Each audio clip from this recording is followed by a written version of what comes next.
Varan yollarım var karanlık.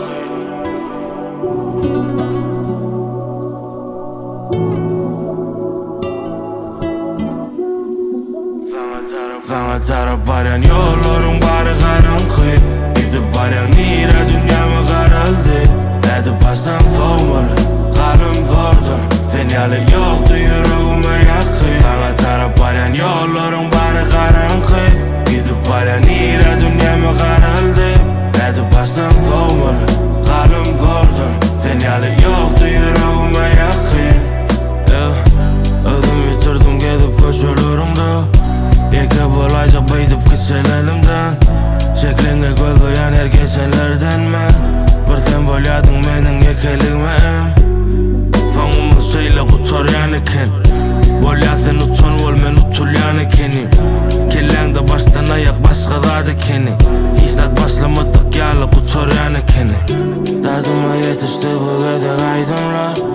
Tadı yaktım durup bilmedim deme. Şundan son sen hakta hissat aydırma.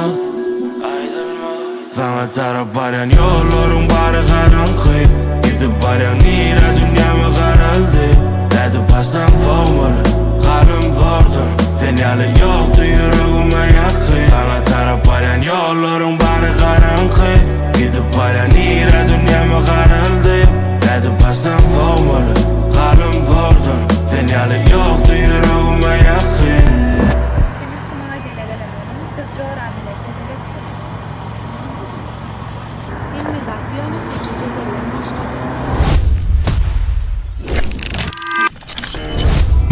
Gürlere zat yok, köplerde göz yumum son. Bu yalançı neme gerek, sen yokluğun çın molon son.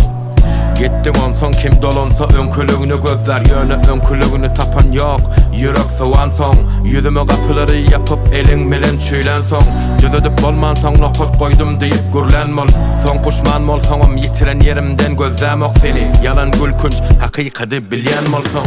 Elimden gidenler sen gözümden düşen.